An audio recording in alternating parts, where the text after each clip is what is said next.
Hi, నా తెలుగు బంధువులకు స్వాగతం. నేను మీ జాగవర్ కుమార్.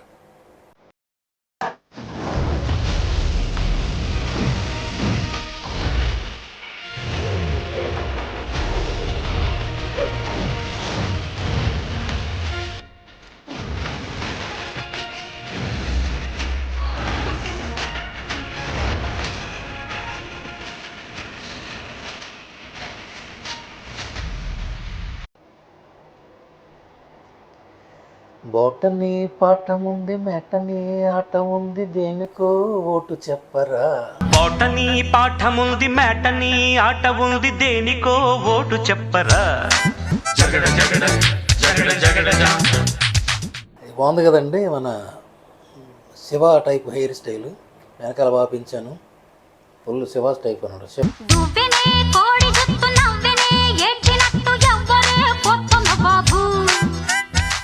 శివ ఈ బ్యాక్ దువి శివ టైప్ హెయిర్ స్టైల్ కలజోడు పెట్టా. ఇలా కాదు, ఇది కాదు, ఇది రౌండ్ కలజోడు, ఈ టైప్ కలజోడు, ఇది పర్ఫెక్ట్. చైన్ లేదు, తాడు చుట్టుకుంటున్నా చైన్ బదులు. ఇది పర్ఫెక్ట్ కదా. ఇప్పుడు శివ శివ శివ శివ పర్ఫెక్ట్. అయితే ఈ శివ సినిమా మొన్న రిలీజ్ అయింది కదా, మళ్ళీ రిలీజ్ చేశారు 4Kలో. అది చూసినప్పుడు మళ్ళీ నా చిన్నప్పుడు నేను బొడ్డోండి ఎంత ఉండేవాడిని, చాలా చిన్నప్పుడు అనమాట. ఎన్నికలు వచ్చినప్పుడు, ఎలక్షన్స్ వచ్చినప్పుడు రిక్షాల మీద ఒక పెద్ద తోరలు పెట్టుకుని, బోర్లు ఉంటాయి కదా, మైకులు పెట్టుకుని ఆ బోర్లలో పాటలు పాడేవారు. పాటలు వచ్చాయి అన్నమాట. సైకిల్ గుర్తు ఉంది, హస్తం గుర్తు ఉంది, దేనికో ఓటు చెప్పరా అని. అలాగా అది గుర్తొచ్చింది నాకు. అంటే ఎంత బంపర్ హిట్ అంటే శివ అప్పట్లో. అప్పటికే అది మేబీ రిలీజ్ అనుకుంటా. నేను బొడ్డోడుకున్నప్పుడే అది 89లోనూ 88లోనూ వచ్చినట్టు ఉంది. అది 89 అనుకుంటా. ఇది నేను చెప్పేది ఎప్పుడు 94, 93 ఆర్ 95 ఎలక్షన్స్ అప్పుడు. ఆ రిక్షా కూడా పరిగెట్టేవాళ్ళమ్మా. నేను మా తమ్ముడు వాళ్ళు రిక్షా కూడా పరిగెట్టి ఆ పాంప్లెట్స్ అవి తీసుకొని పంచేవాళ్ళు. 93 లేదా 94 అప్పుడు. ఆ పాటలు గుర్తున్నాయి. అది ఎలక్షన్స్ కూడా పూర్తిగా వాడుకున్నారు ఆ సాంగ్స్. అంత బంపర్ హిట్ అది. మళ్ళీ ఆ రేంజ్లోనే సూపర్ హిట్ అయింది మళ్ళీ రిలీజ్ కదా. అది ఒకటి గుర్తొచ్చింది, మీతో పంచుకుందాం అనుకున్నాను. ఆ జ్ఞాపకం మీతో ఒకసారి పంచుకోవాలని చిన్న పాట పాడాను అనమాట. సర్లే, ఇప్పుడు టాపిక్లో వచ్చేద్దాం. మనం ఈ లాస్ట్ టైం రష్యా గురించి మాట్లాడాం కదా ఒకటి. సో ఈరోజు ఇంకొక 2 ముక్కలు రష్యా గురించి మాట్లాడి నేను క్లోజ్ చేసేస్తాను. ఇంక ఈ టాపిక్ మళ్ళీ మనం మాట్లాడుకున్నమాట.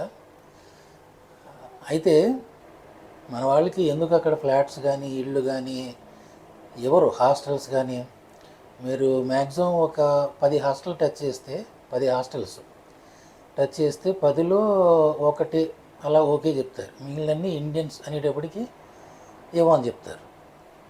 అలాగే ఒక 10 ఇళ్ళు మనం టచ్ చేస్తే ఏదో ఒకటి వర్కౌట్ అవుతుంది. ఎందుకు ఎవరంటే, మీకు ఆల్రెడీ చెప్పాను కదా, ఇండియన్స్ ఎక్కడైతే ఉన్నారో అక్కడ నాయిస్ ఉంటుంది ఫస్ట్. అది హిందీ వాళ్ళనే ఉండే, తెలుగు వాళ్ళు అయినా, నార్త్ వాళ్ళు అయినా, సౌత్ వాళ్ళు అయినా.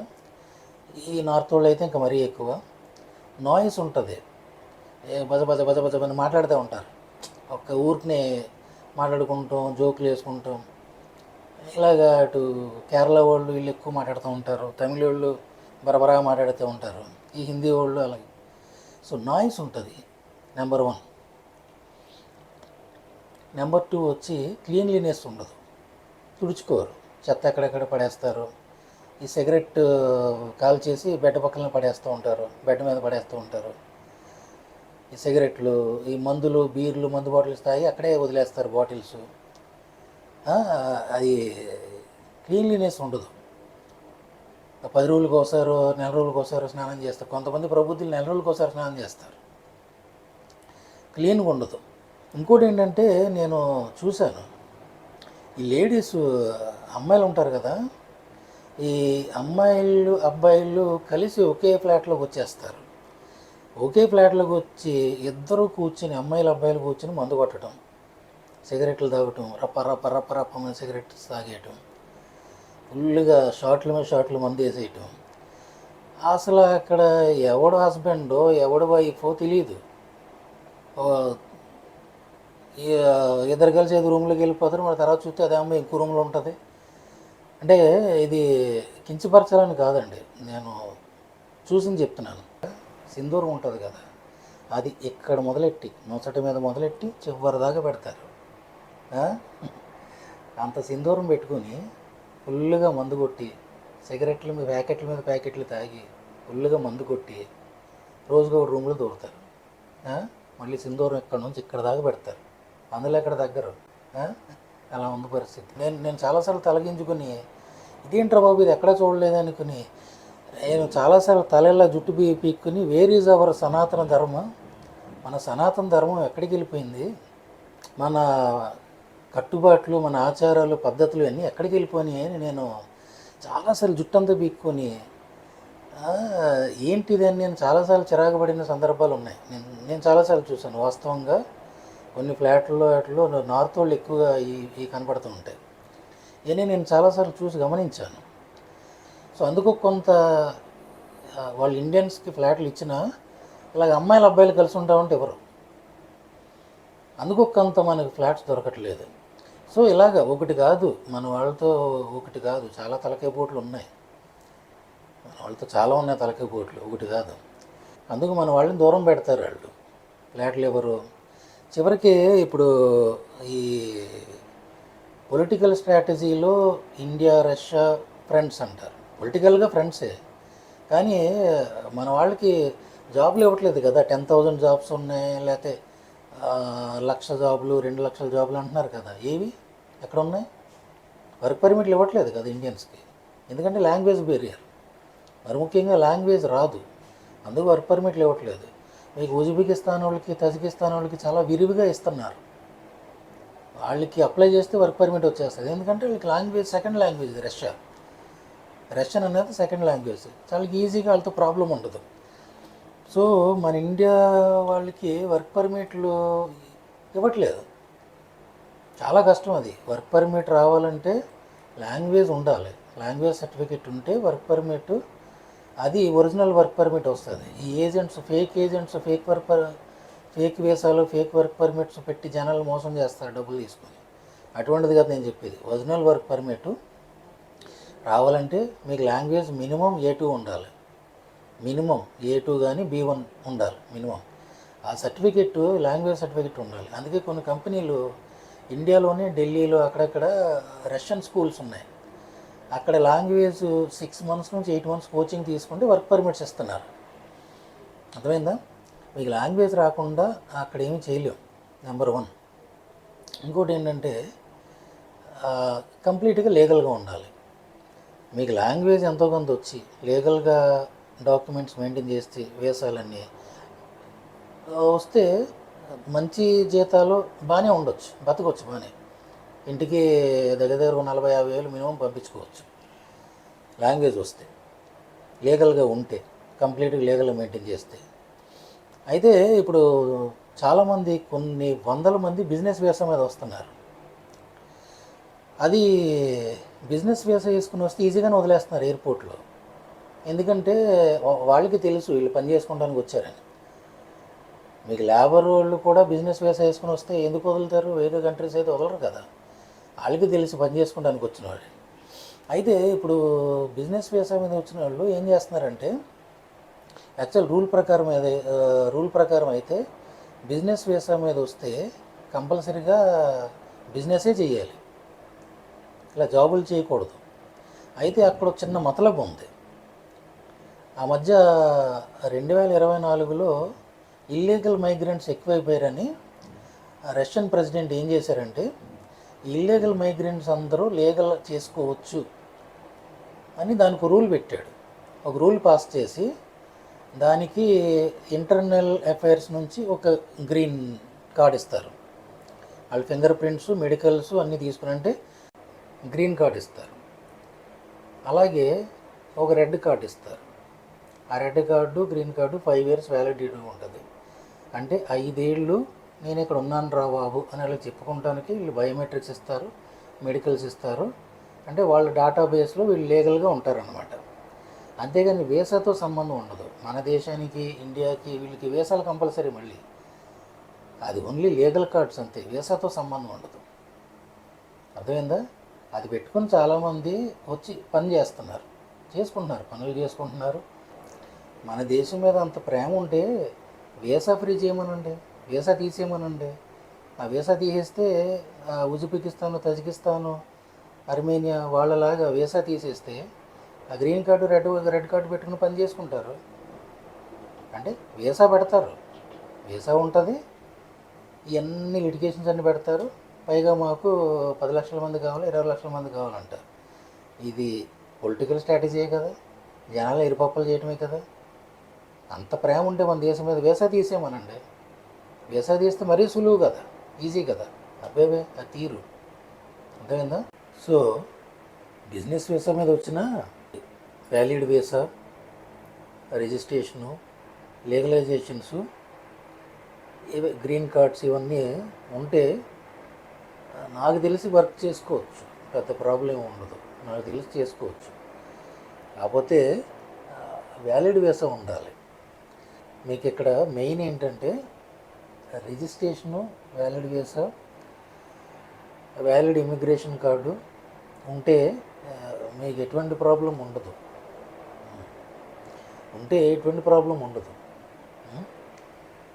లీగల్గా ఉండాలి, వ్యాలిడ్గా ఉండాలి, లాంగ్వేజ్ వచ్చి ఉండాలి.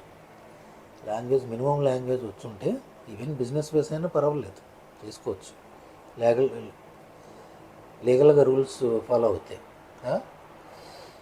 సో అది వర్క్ పర్మిట్ అంటారా, కంపల్సరీగా మనకి లాంగ్వేజ్ వచ్చి ఉండాలి. మినిమం లాంగ్వేజ్ సర్టిఫికేట్ ఉంటేనే కంపెనీలు తీసుకుంటాయి, అదర్వైజ్ కంపెనీలు తీసుకో.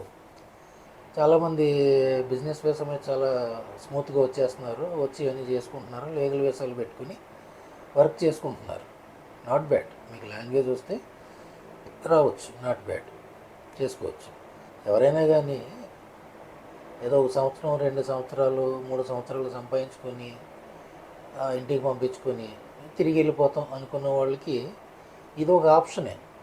కాకపోతే మంచి ఏజెంట్ని చూసుకోవాలి. మంచి ఏజెంట్ని చూసుకొని ఎక్కడ మోసం జరగకుండా ప్రాసెస్ అది ప్రాపర్గా చేసుకోవాలి. ఇది వర్క్స్ గురించి. ఇంకా స్టూడెంట్స్ అంటారా, స్టూడెంట్స్ వీసు రష్యా, ఉక్రెయిన్, ఆర్మేనియా వీటిలన్నీ చోట్ల మీకు ఎడ్యుకేషన్ చాలా బాగుంటుంది, చాలా సూపర్గా ఉంటుంది ఎడ్యుకేషన్. మరి ముఖ్యంగా మెడికల్ ఎడ్యుకేషన్, ఎంబీబీఎస్, ఎండి ఉంటాయి కదా, మెడికల్ ఎడ్యుకేషన్ చాలా సూపర్గా ఉంటుంది, చాలా బాగుంటుంది. వీళ్ళ ఎడ్యుకేషన్ సిస్టమ్ చాలా సూపర్గా ఉంటుంది. గ్రూప్కి 6 నుంచి 8 మందే ఉంటారు గ్రూప్లో. సో వీళ్ళ సిస్టమ్ చాలా బాగుంటుంది. సో మెడికల్ ఎడ్యుకేషన్కి అయితే రావచ్చు. మనకి రష్యాలో డైరెక్ట్ కాంట్రాక్ట్ ఉంది చాలా యూనివర్సిటీస్తో. అలాగే వెరీ సూన్ నేను ఒక కాలేజ్కి whole and soul contract, like foreign డిపార్ట్మెంట్లో, లైక్ వైస్ డీన్ అనమాట. వైస్ డీన్ లాగా నేను స్టార్ట్ చేయబోతున్నాను వెరీ సూన్. సో అది రష్యాలో ఒక కాలేజీలో స్టార్ట్ చేయబోతున్నాను. మనం అడ్మిషన్స్ కూడా చేయొచ్చు. అలాగే నేను చేసేది రష్యా, అర్మేనియా, జార్జియా చేస్తున్నాను. అడ్మిషన్స్ కావాలంటే మనం చేయొచ్చు.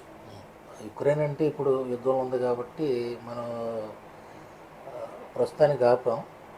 సో యుక్రెయిన్లో కూడా ఎడ్యుకేషన్ చాలా బాగుంటుంది. యుక్రెయిన్ కూడా మనం చేసేవాళ్ళు. సో అది మ్యాటర్ స్టూడెంట్స్ గురించి, మెడికల్ స్టూడెంట్స్ గురించి.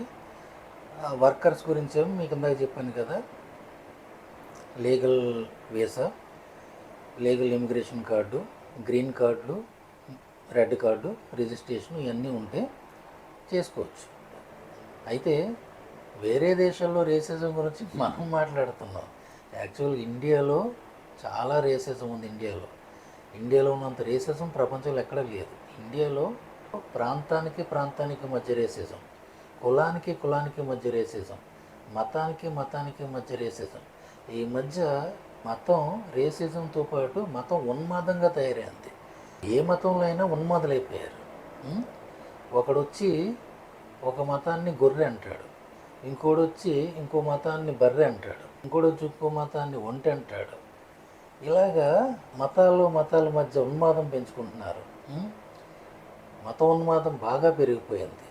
ఈ మత ఉన్మాదం బాగా పెంచుకుని మనుషుల మీద మనుషులు దూరాలు పెంచుకుని, మనుషుల మీద మనుషులు దాడులు పెంచుకుని నిజంగా ఎంత దారుణంగా తయారైనంటే భరతమాతకి తూట్లు పొడుస్తున్నారు, ఎంతో బాధిస్తున్నారు, వేధిస్తున్నారు. అసలు ఎస్సీ రిజర్వేషన్లు ఏంటండి? అంబేద్కర్ గారు బ్రతికుంటే నేను అడిగేవాడిని, సార్ ఎస్సీ రిజర్వేషన్లు కులాల వయసులో కాదు సార్, పేదరికం, పేదవాడి తరపున రిజర్వేషన్లు ఉండాలి సార్. ఎస్సీ అంటే షెడ్యూల్ కాస్ట్ కాకుండా షెడ్యూల్ కమ్యూనిటీ అని చూడాలి సార్ అని అడిగేవాడిని నేను. అసలు కులాలని ఆ రోజే స్వాతంత్రం వచ్చిన రోజుని రాజ్యాంగం రాసేటప్పుడే కులాలని మతాలని రద్దు చేసి ఉంటే ఎంత బాగుండేదండి. ఈ ఎస్సీ రిజర్వేషన్స్ ఇవన్నీ పెట్టే బదులు కులాన్ని మతాన్ని రద్దు చేసి ఉంటే ఎంత బాగుండేది. ఆ ఎస్సీ రిజర్వేషన్ పేరు చెప్పి ఎస్సీ అని పెట్టుకొని అత్యవసర మార్కులతోనే టీచర్ జాబులు, గవర్నమెంట్ జాబులు, బ్యాంక్ జాబులు, డాక్టర్ జాబులు, ఐపీఎస్ రేంజ్ జాబులు సంపాదించి ఎటువంటి నాలెడ్జీ లేనివాడు అత్యవసర మార్కులతో అటువంటి రేంజ్ జాబులు సంపాదించి ఎన్నో కోట్ల ఆస్తులు సంపాదించుకుంటే ఆ పక్కనే అగ్రకులస్తుడు బ్రాహ్మణులు, ఆ పక్కనే పేదరికంతో కూటికి కూడా గతి లేకుండా, కడుపు నిండా తిండి లేకుండా ఆ పక్కనే బతుకుతారు.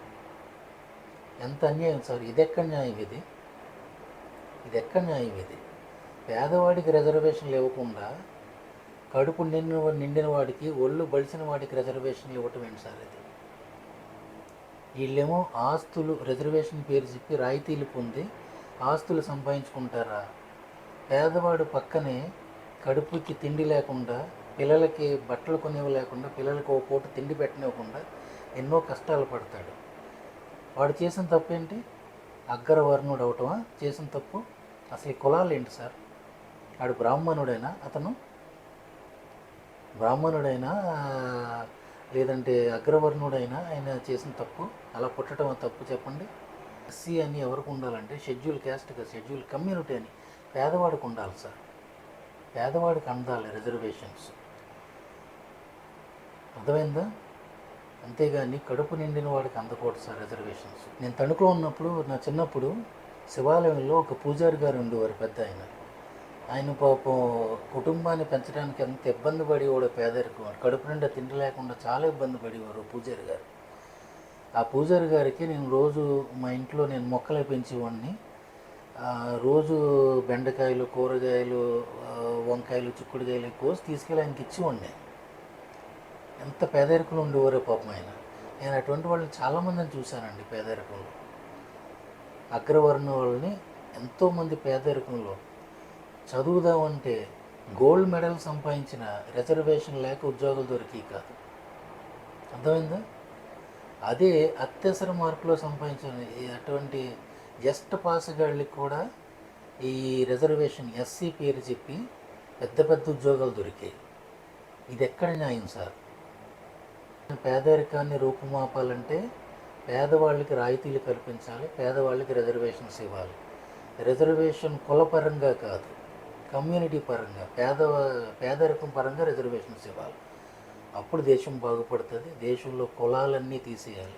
ఆ కులం విషయం ఎంత నింపుతున్నారంటే మన నెక్స్ట్ జనరేషన్కి కులాలు మతాలు నేర్పించకుండా ఉండటం మానేసి చిన్నపిల్లలకి స్కూలు టైంలో, స్కూల్ వయసులో కూడా ఆడు వేరే కులస్తుడు, ఆడితో మనం మాట్లాడకూడదు, వీడు తక్కువ కులస్తుడు, వీడితో మాట్లాడకూడదు అనే విషయాన్ని పసి మనసుల్లో నింపుతున్నారు. ఇది ఎంత ప్రమాదకరం దేశానికి. మన పిల్లలకి కులాన్ని మతాన్ని నేర్పించకండి, దూరంగా పెట్టండి. అందరూ మనుషులే, ఏ కులస్తుడైనా ఎవరైనా అంత మనిషి. ఇది వేరే దేశంలో ఎక్కడా లేదు, ఒక్క భారతదేశంలోనే ఉంది. అందుకే భారతదేశం వెనకబడి ఉంది. లేదంటే భారతదేశం ఈ కుల గజ్జి, మత గజ్జి ఇటువంటి మత ఉన్మాదం లేకపోతే భారతదేశం చాలా అగ్రస్థానంలో ఉండేది. ఇప్పటికైనా కళ్ళు తెరవండి, పిల్లలకి నెక్స్ట్ జనరేషన్కి ఈ కులాన్ని అంటించవద్దు. ఇలాగా దేశాన్ని చాలా అధోగతికి తీసుకెళ్తున్నారు. అఖండ భారతం ఎలా అవుతుందండి? అఖండ భారతం అంటే ప్రాంతీయ భేదం లేని, కులం లేని, మతం లేని స్వచ్ఛమైన అఖండ భారతం కావాలి. స్వచ్ఛ భారత్ అంటే కులరహిత, మతరహిత, ప్రాంతరహిత అఖండ భారతం, స్వచ్ఛ భారతం కావాలి. ఒకటి రాసుకున్నాను, caste divides, religion kills, but humanity gives life. నేనేదో సింపుల్గా చెప్పేసాను కానీ పెద్దగానే రాసుకున్నాను. దాని ఉద్దేశం ఏంటంటే కులం మనిషిని విడదీస్తుంది, మతం మనిషిని చంపుతుంది, బట్ హ్యుమానిటీ మానవత్వం మనిషిని బ్రతికిస్తుంది. ఇది మన పిల్లలకి మానవత్వం నేర్పాలి. కులాల్ని మతాలు కాదు పిల్లలకి నేర్పాల్సింది, మానవత్వం నేర్పాలి. అప్పుడే దేశం స్వచ్ఛ భారత్ అవుతుంది, అఖండ భారతం స్వచ్ఛమైన దేశం అవుతుంది.